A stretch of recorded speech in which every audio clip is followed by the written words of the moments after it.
ኢትዮጵያ ያለው ሲኦሲ የፈተንከኝ ሰውዬ ማለት ነው። መጀመሪያ የቱ ነው የሚጸዳው ከሽንት ቤትና ከሳሎን ስትለኝ እኔ ሳሎን አላልኩህም። ከዛ አለፍሽ ብለኸኝ እኮ አሳልፈኛል፣ ግን አይደለም ሽንት ቤት ነው የሚጸዳው። አንተም አታውቅም ልንገርህ ብዬ ነው። ሽንት ቤት ነው መጀመሪያ የሚጸዳው።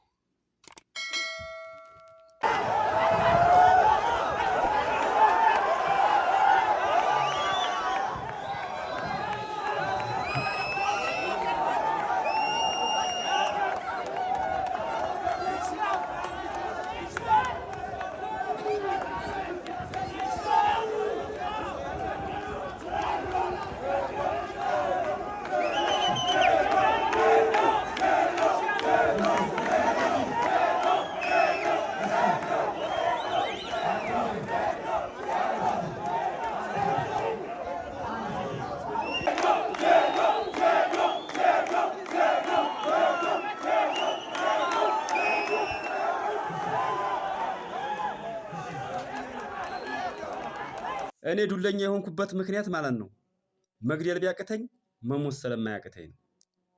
አያችሁት? መሞት ሽብልል ነው። ደግሞ እንደገና ሀሞትክ በኋላ ደግሞ ከባድ ነው፣ አስቸጋሪ ነው። አሁን እኛ ዱለኛ ስንባል 3-4 ጊዜ ነው የምንሞተው። 3-4 ጊዜ።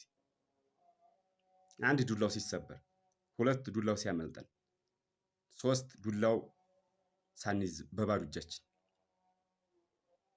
ይህን ችለን ነው ያለነው። ዱለኛ መሆን ከባድ ነው ሲጀምር። ስልጠናውን ለመውሰድ በጣም ከባድ ነው። ቆሎ መቆርጠም ምናምን አረም ማረም አይደለም።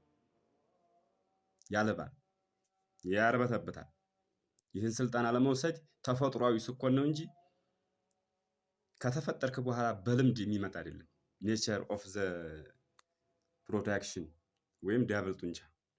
ይሄ የመካቱ ውጤት ነው። እርግጥ ለማታውቁኝ ሰዎች ይንቀሳቀሳል። ደግሞ አሞህ ነው እንዴ እንዳትሉኝ፣ በሁሉም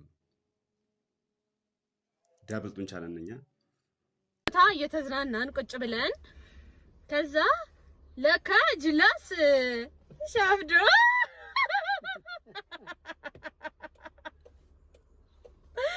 ከዛ ችግር አለው እውነቱን። እሺ በቃ ተመችቼዋለሁ ምናምን ያኔ ማለት ነው። ከዛ ስንዴ ገላ ነው የምመስለው ጋይስ። ያኔ ትንሽዬ ነበርኩኝ። እግዚአብሔር ስንዴ ገላ ነበር የምመስለው። ከዛ ለበረከት ሄዶ ምን ይለዋል? ተመችታኛለሽ ምናምን አለው ማለት ነው። ብላል እውነቱን ነው የምናገረው። ከዛ በረከት ቤኩኩ ሚስጥር እኮ ነው እሱ። ለቤኩኩ አውርዘት እኮ ነው ሚስጥር። ቤኩኩ ደግሞ ትንሽ ልብ ብሎ ነበረ ምናምን መጣና ላለ ሚስጥር ልንገርሽ ሚስጥር ነግሬው ሚስጥር ልንገርሽ አይከብሽም እንዳትናገሪ ምናምን አለኝ። ምንድን ነው እለዋለሁ። ኧረ ሀብታሙ ተመችቻኛለች እያለ ነው። ከዛ እሷም ሻፈደች ማለት ነው አይደለም ማሪ። ከዛ አለ እኔ እኮ አይቼ እኮ አይነን ራሱ እኮ ነው አይቼው የማላውቀው። እሺ ከዛ ይሆንልሽ እናቴ ትሙት ነው የምልህ አስቤው ነው የማላውቀው። ከዛ ሀብታሙ እኮ ምናምን እያለ ነው ይለኛል። ሀብታሙ እኔ አዎ። ከዛ ደግሞ ያስጀመርኩኛል አገሯን አወራራ መጣች እንደዚህ ማለት ጀመርኩኝ። ከዛ እንዴ ልጅ ሸበላ ነው እንዴ ምናምን አልኩኝ ማለት ነው። ከዛ ነው የተጀመረው ነው።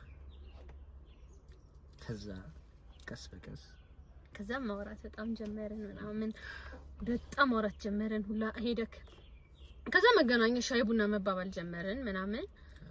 ከዛ ሄደ ክፍለ ሀገር ለምንድን ነበር ለመሬት ከረጅም ጊዜ በኋላ ማለት ነው እንትን ሽልማቱን ለመቀበል ጨርሽ ምናምን ውድድሩን አሸንፎ ምናምን ሽልማቱን ለመቀበል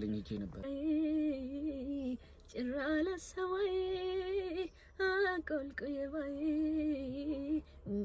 ሆላይ አልጋ ላይ ብተኛ እንቅልፍ ማላይ ካንተ መለየቱ አይጣል ትዝታ ናፍቆቱ አይጣል ትዝታ ናፍቆቱ ብዬ ለናፈቃችሁ ሰው ላኩለት አልኩኝ። ትዝ ይልሃል ቪዲዮ? ከዛ ካፕሽን ምን ይላል? አረው ሀብታሙ ይሄ ነው ሜንሽን። ከዛ እንደዛ ነበረ። ከዛም አየው ምናምን ከዛ ማታ